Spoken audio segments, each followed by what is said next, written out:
ইতিহাসের পাতা ঘাটলে আমরা দেখতে পাই কিছু মহান ব্যক্তিত্ব যাদের নেতৃত্ব ও বীরত্ব শুধু একটি জাতির জন্য নয় বরং পুরো মানব সভ্যতার গতিপথকেই পাল্টে দিয়েছে। এমনই একজন ব্যক্তি বীর সেনাপতি মুসা বিন নুসাইর। তার হাত ধরে ইসলামের আলো ছড়িয়ে পড়েছিল মধ্যযুগীয় বর্বর ইউরোপের মাটিতে। প্রথিত হয়েছিল এক নতুন সভ্যতার বীজ। আজকে আমরা জানব মুসা বিন নুসাইরের সেই বীরত্ব গাথা যা তাকে ইসলামের ইতিহাসে এক অনন্য উচ্চতায় স্থান দিয়েছে। প্রাথমিক জীবন ও উত্থান। মুসা বিন নুসাইর, যিনি জন্মেছিলেন 640 খ্রিস্টাব্দ মোতাবেক হিজরি 19 সালে, তখন ইসলামের নবযুগের সূচনা হচ্ছিল। উপনাম আব্দুর রহমান। সাহাবী তামিম দারি রাদিয়াল্লাহু তাআলা আনহুয়ের সাক্ষাৎ লাভ করায় তিনি তাবেঈ হিসেবে পরিগণিত। তার পূর্বপুরুষদের ব্যাপারে বেশ কিছু অভিমত আছে। কারো মতে তার পিতা ফোরাতের পূর্ব পারে বসবাসকারী আধা যাযাবর গোষ্ঠী লাকমীয় গোত্রের সদস্য ছিলেন এবং সাসানীয়দের মিত্র ছিলেন। অন্যদের মতে তিনি বনু বকর কনফেডারেশনের সদস্য ছিলেন। আল তাবারির বর্ণনায় তার সম্পর্কে বিস্তারিত জানা যায়। তার মতে মুসার পিতা সিরিয়ান শহর আইন আল তামরের পতনের পর বন্দী হন। এ বর্ণনা অনুযায়ী তার পিতা পারস্য বংশোদ্ভূত খ্রিস্টান ছিলেন। অন্যদিকে আহমদ ইবনে ইয়াহিয়া আল বালাদুরি একই ঘটনার উল্লেখ করে তাকে সিরিয়ার জাবাল আল জালিলের বালি গোত্রের আরব হিসেবে চিহ্নিত করেন।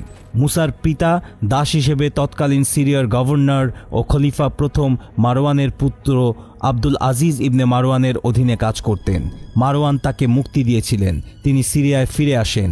সিরিয়ার কাফার মারা বা কাফার মাসরা নামক স্থানে মুসা জন্মগ্রহণ করেন। মাগরেব বিজয় ও বারবার গোত্রের দমন। মুসার সামরিক অভিযানের শুরু আফ্রিকার মাগরেব অঞ্চলে। বাইজেন্টাইন সাম্রাজ্যের বিরুদ্ধে কঠিন লড়াইয়ে তিনি বিজয়ী হন এবং সফলভাবে মুসলিম শাসন প্রতিষ্ঠা করেন। এছাড়া তিনি বারবার গোত্রকে ইসলামের পতাকা তলে আনেন এবং তাদেরকে ইসলামের প্রতি সম্পূর্ণ অনুগত করেন। এইভাবে মুসা উত্তর আফ্রিকায় ইসলামী শাসনের শক্ত ভিত্তি স্থাপন করেন, যা তাকে আন্দালুস অভিযান পরিচালনা করার সুযোগ করে দেন। আন্দালুস অভিযানের পরিকল্পনা। রডারিক স্পেনের ক্ষমতা এলে জুলিয়ান তার কন্যাকে প্রথা অনুযায়ী শিক্ষা অর্জনের জন্য ভিসিগথিক রাজদরবারে পাঠান। কথিত আছে যে রডারিক তাকে ধর্ষণ করেন এবং এর ফলে জুলিয়ান অত্যন্ত রাগান্বিত হয়ে আরবদেরকে ভিসিগত রাজ্যে আসতে আমন্ত্রণ জানান। সে সাথে মুসলিমদেরকে জিব্রাল্টার প্রণালী গোপনে পার করে দেওয়ার ব্যাপারে তিনি মুসলমানদের সাথে চুক্তিতে আবদ্ধ হন। জুলিয়ানের কাছে বেশ কিছু বাণিজ্য জাহাজ ও স্প্যানিশ মূলভূমিতে নিজস্ব দুর্গ ছিল। মুসা স্পেন তথা আন্দালুসের সামাজিক ও রাজনৈতিক অস্থিতিশীলতার সুযোগ কাজে লাগাতে চেয়েছিলেন, তবে সরাসরি আক্রমণ না করে তিনি আগে কয়েকটি ছোট অভিযান পরিচালনা করেন যাতে স্পেনের প্রতিরক্ষা ব্যবস্থা সম্পর্কে ধারণা পাওয়া যায়। এরপর তারিক ইবনে জিয়াদকে স্পেন আক্রমণের নেতৃত্ব দেন এবং তার সাহসী নেতৃত্বে মুসলিম বাহিনী 711 খ্রিস্টাব্দে জিব্রাল্টারের তীরে অবতরণ করে। বিজয়ের প্রথম ধাপ। তারিক ইবনে জিয়াদ মুসার অধীনে এক দক্ষ বারবার সেনাপতি। স্পেনে প্রবেশের পর রাজা রড্রিকের নেতৃত্বাধীন বিশাল ভিসিগত বাহিনীর সাথে যুদ্ধ করেন। তারিকের সুদক্ষ কৌশল এবং মুসলিম বাহিনীর সাহসিকতার কারণে রডারিকের বাহিনী চূর্ণ বিচূর্ণ হয়ে যায় এবং রডারিকের মৃত্যু ঘটে। এর ফলে স্পেনের অনেক গুরুত্বপূর্ণ অঞ্চল মুসলিম শাসনের অধীনে চলে আসে। এই বিজয় মুসার জন্য ছিল এক বিশাল সাফল্য। মুসার আন্দালুস অভিযান ও নেতৃত্ব। তারিকের সাফল্যের পর মুসা নিজে আরও বড় বাহিনী নিয়ে স্পেনে প্রবেশ করেন। একে একে কর্ডোভা, সেভিল এবং অন্যান্য শহরগুলো মুসলিম শাসনের অধীনে আসে। তিনি স্থানীয় জনগণের প্রতি উদার শাসন ব্যবস্থা কায়েম করেন এবং ইসলামিক শাসনের ভিত্তি শক্তিশালী করেন। তার শাসনামলে স্পেনে ইসলামিক আইন ও সংস্কৃতির প্রসার ঘটে। আন্দালুসের দীর্ঘমেয়াদী প্রভাব। মুসা বিন নুসাইরের অধীনে প্রতিষ্ঠিত মুসলিম শাসন প্রায় 800 বছর স্থায়ী হয়। এই সময় স্পেনের কর্ডোভা হয়ে ওঠে বিশ্বের অন্যতম জ্ঞান কেন্দ্র। ইসলামী বিজ্ঞান, স্থাপত্য এবং সাহিত্য ইউরোপের ইতিহাসে এক নতুন যুগের সূচনা করে। মুসলিম শাসনের এই সময়টিকে ইউরোপীয়রা ইসলামের স্বর্গযুগ নামে আখ্যা দেয়। কর্ডোভা থেকে জ্ঞান বিজ্ঞানের আলো ছড়িয়ে পড়ে পুরো অন্ধকার বর্বর ইউরোপের মাটিতে। মুসার পতন ও জীবনের শেষ সময়। মুসার জীবন জীবনের শেষ পর্যায় সম্পর্কে বিভিন্ন সূত্রে বিভিন্ন বিবরণ পাওয়া যায়। একটি সুপরিচিত বর্ণনা হল খলিফা আল ওয়ালিদ গুরুতর অসুস্থ হয়ে পড়েন এবং তার উত্তরাধিকারী সুলাইমান ইবনে আব্দুল মালিক মুসাকে নির্দেশ দেন যে যেন তিনি আল ওয়ালিদের মৃত্যু পর্যন্ত দামেস্কে প্রবেশ না করেন, কিন্তু মুসা তার কথায় সাড়া দেননি এবং 96 হিজরিতে দামেস্কে পৌঁছান। যখন আল ওয়ালিদ মৃত্যুশয্যায় ছিলেন, আল ওয়ালিদ তাকে স্বাগত জানান, তবে কয়েকদিন পর মারা যান। সুলাইমান খলিফা হয়ে মুসার প্রতি ক্রুদ্ধ হন এবং শাস্তি দেওয়ার চেষ্টা করেন। কিছু সূত্র মতে তাকে কষ্ট দিয়েছিলেন, কিন্তু পরে ক্ষমা করেন এবং তাকে নিজের সান্নিধ্যে স্থান দেন। মুসার মৃত্যু নিয়ে বিভিন্ন মত রয়েছে। একটি মতে তিনি সুলাইমান ইবনে আব্দুল মালিকের সাথে হজের উদ্দেশ্যে যাত্রা করার সময় ওয়াদি আল কুরা বা মর্দ উজ জুহরানে মারা যান। অন্য সূত্র মতে তিনি মদিনায় মারা যান। 716 খ্রিস্টাব্দে তিনি ইন্তেকাল করেন, যার সঙ্গে সঙ্গেই তার জীবনের বীরত্বপূর্ণ অধ্যায়ের সমাপ্তি ঘটে। আপনাদের বিশ্বস্ত হজ এজেন্সি আসাভিল ইন্টারন্যাশনাল এবং বিখ্যাত ইসলামিক স্কলার আবু তোহা মোহাম্মদ আদনানের নেতৃত্বে ডিসেম্বর 2024 এবং জানুয়ারি 2025 ওমরাহ করার বিশেষ সুযোগ। সীমিত সংখ্যক আসনের বুকিং চলছে। বিস্তারিত জানার জন্য আমাদেরকে কল করুন অথবা আপনার কন্ট্যাক্ট নাম্বার আমাদের ইনবক্স বা হোয়াটসঅ্যাপ করুন। মুসা বিন নুসাইরের উত্তরাধিকার। মুসার জীবন ও উত্তরাধিকার থেকে বোঝা যায় যে তিনি কেবল একজন সামরিক কমান্ডার ছিলেন না, বরং তিনি যোগ্য এবং সচেতন অভিভাবকও ছিলেন এবং ছিলেন ইসলামের একজন নিবেদিত প্রাণ সংস্কারক ও প্রচারক। তার জীবন থেকে প্রাপ্ত শিক্ষা আজও মুসলমানদের জন্য প্রেরণা হিসেবে কাজ করে এবং ইসলামের ইতিহাসে তার অবদান চিরস্থায়ী স্মৃতি হিসেবে রয়ে গেছে। সন্তানাদি। মুসা বিন নুসাইরের উত্তরাধিকার হিসেবে ইতিহাসে একজনের উল্লেখ ভালো করে পাওয়া যায়। তিনি হলেন আব্দুল আজিজ ইবনে মুসা। আব্দুল আজিজ ছিলেন ইতিহাসের আরেক বীর, যিনি মুসা বিন নুসাইরের সন্তান। তিনি তার পিতার পদাঙ্ক অনুসরণ করে ইসলামের জন্য উল্লেখযোগ্য অবদান রাখেন। মুসা যখন স্পেনে তথা আল আন্দালুস বিজয় করেন, তখন আব্দুল আজিজকে আন্দালুসের গভর্নর হিসেবে নিযুক্ত করা হয়। তিনি আল আন্দালুসে একটি স্থিতিশীল প্রশাসনিক ব্যবস্থা প্রতিষ্ঠা করেন এবং সেখানে ইসলামী শাসনকে দৃঢ় করেন। আব্দুল আজিজ ফ্লোরিন্দা নামে পরিচিত এক খ্রিস্টান মহিলাকে বিয়ে করেছিলেন, তবে এই বিয়ে ইসলামী শাসন ব্যবস্থার মধ্যে কিছু বিতর্কের জন্ম দেয়। কিছু ঐতিহাসিক বর্ণনায় বলা হয় তার এই বিয়ে রাজনৈতিক উদ্দেশ্যে করা হয়েছিল, যা মুসলমান এবং স্থানীয় খ্রিস্টানদের মধ্যে সম্পর্ক সুসংহত করতে সহায়ক হতে পারে, কিন্তু পরবর্তীতে এই বিয়েকে কেন্দ্র করে তার বিরুদ্ধে ষড়যন্ত্র হয় এবং তাকে হত্যা করা হয়।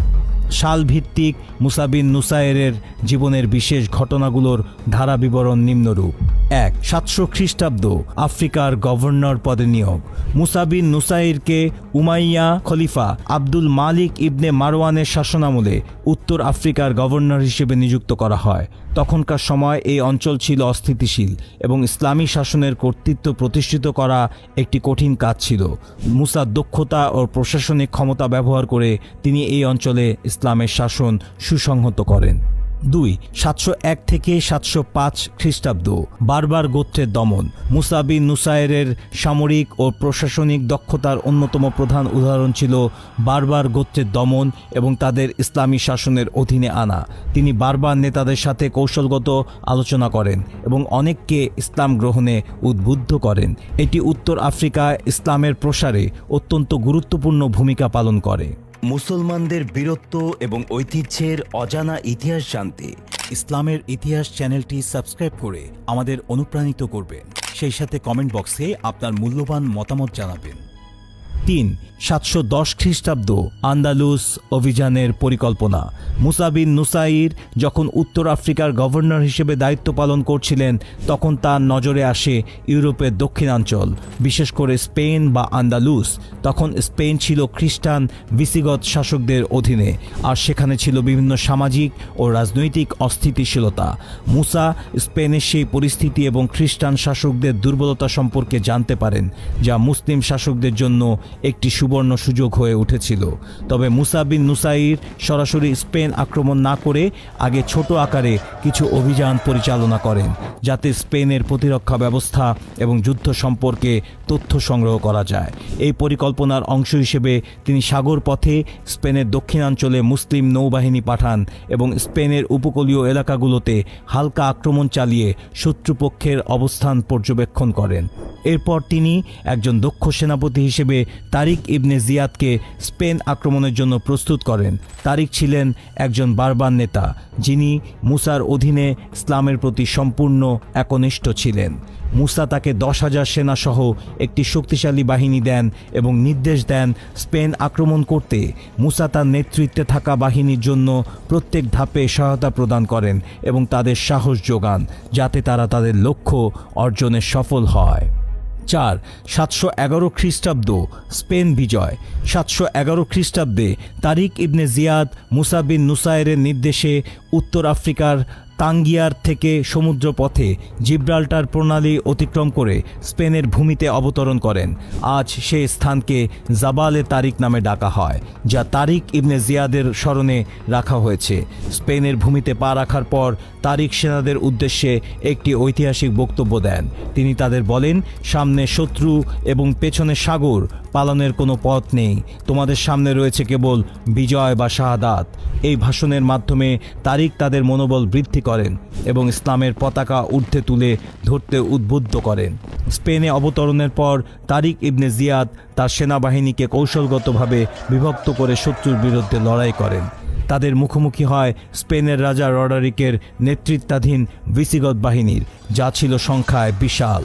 তবে তারিক ও তার বাহিনী তাদের সাহস এবং কৌশলের মাধ্যমে রডারিকের বিশাল বাহিনীকে পরাজিত করতে সক্ষম হয়।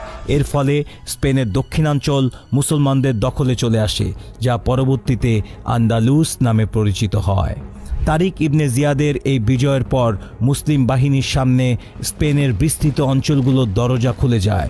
তারিক স্পেনের বিভিন্ন শহর এবং দুর্গগুলো একের পর এক আক্রমণ করে দখল করেন। মূল লড়াইটি গড শাসক রাজা রডারিকের বিরুদ্ধে ছিল এবং যা গুয়াদালেতে নদীর তীরে সংঘটিত হয়। এই যুদ্ধ ছিল অত্যন্ত গুরুত্বপূর্ণ, কারণ এতে জয়ী হওয়ার পর মুসলিম বাহিনী স্পেনের ভেতরে প্রবেশের সুযোগ পায়।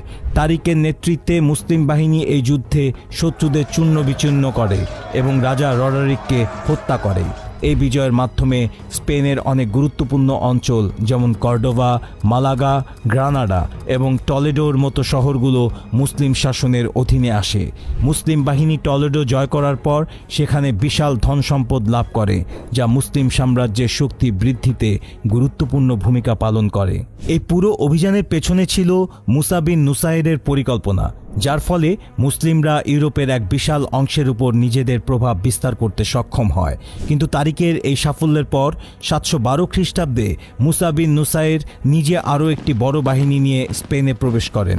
তার উদ্দেশ্য ছিল নতুন বিজিত অঞ্চলে মুসলিম শাসন প্রতিষ্ঠা করা এবং তারিক ইবনে জিয়াদের আক্রমণকে আরও সুসংহত করা। মুসা নিজে স্পেনের দক্ষিণাঞ্চল থেকে যাত্রা শুরু করেন এবং বেশ কিছু গুরুত্বপূর্ণ শহর দখল করে আন্দালুসের গভীরে প্রবেশ করেন। তিনি সেভিল, মেরিদা এবং অন্যান্য শহরে দখল প্রতিষ্ঠা করেন এবং মুসলিম শাসনের শিকড় আরও গভীরে প্রথিত করেন। 5. 715 খ্রিস্টাব্দ খলিফা ওয়ালিদের কাছে প্রত্যাবর্তন। স্পেন বিজয়ের পর মুসা বিন নুসাইরকে খলিফা ওয়ালিদ বিন আব্দুল মালিক দামেস্কে ডেকে পাঠান। খলিফার আদেশ মেনে তিনি দামেস্কের উদ্দেশ্যে যাত্রা করেন। তবে এই যাত্রার মাধ্যমে তার সামরিক ও রাজনৈতিক জীবন শেষ হতে শুরু করে। খলিফা মুসার বিপুল ধনসম্পদ এবং সামরিক শক্তির উপর সন্দেহ প্রকাশ করেন, যা মুসার পতনের সূচনা করে। 6. 716 খ্রিস্টাব্দ অসচ্ছল জীবনের সূচনা ও মৃত্যু। খলিফার আদেশে মুসার সব সম্পত্তি বাজেয়াপ্ত করা হয় এবং তাকে দুর্দশাগ্রস্ত অবস্থায় রেখে দেওয়া হয়। মুসা বিন নুসাইর তার জীবনের শেষ দিনগুলো চরম অসচ্ছলতার মধ্যে কাটান। তিনি প্রায় নিঃস্ব অবস্থায় মৃত্যুবরণ করেন। তার মৃত্যুর মাধ্যমে শেষ হয় এক মহান সেনাপতি ও শাসকের জীবনের বীরত্বপূর্ণ অধ্যায়, যিনি ইসলামের প্রসারে অসামান্য অবদান রেখেছিলেন। 7. ইসলামের সংস্কৃতি এবং শিক্ষা বিস্তারে অবদান। মুসা বিন নুসাইর শুধুমাত্র শুধুমাত্র সামরিক বিজয়ে সীমাবদ্ধ ছিলেন না, তিনি উত্তর আফ্রিকা এবং স্পেনে ইসলামী সংস্কৃতি এবং শিক্ষার প্রসারে গুরুত্বপূর্ণ ভূমিকা পালন করেন। শিক্ষা, বিচার ব্যবস্থা এবং ইসলামী সংস্কৃতির প্রতিষ্ঠায় তার অবদান মুসলিম শাসনের ইতিহাসে চিরস্মরণীয় হয়ে আছে। মুসা বিন নুসাইরের জীবনের এই ঘটনাগুলোই তাকে ইসলামের ইতিহাসে বীরত্ব ও নেতৃত্বের প্রতীক হিসেবে স্মরণীয় করে রেখেছে। তার নেতৃত্বে মুসলিম বাহিনী ইউরোপের বুকে ইসলামের আলো ছড়িয়ে দেয় এবং ইসলামের সাংস্কৃতিক এবং বুদ্ধিভিত্তিক ধারা প্রতিষ্ঠিত হয়। তার জীবনের গল্প আমাদের শেখায় কিভাবে দৃঢ় নেতৃত্ব এবং কৌশলগত দূরদর্শিতার মাধ্যমে পরিবর্তন আনা যায়।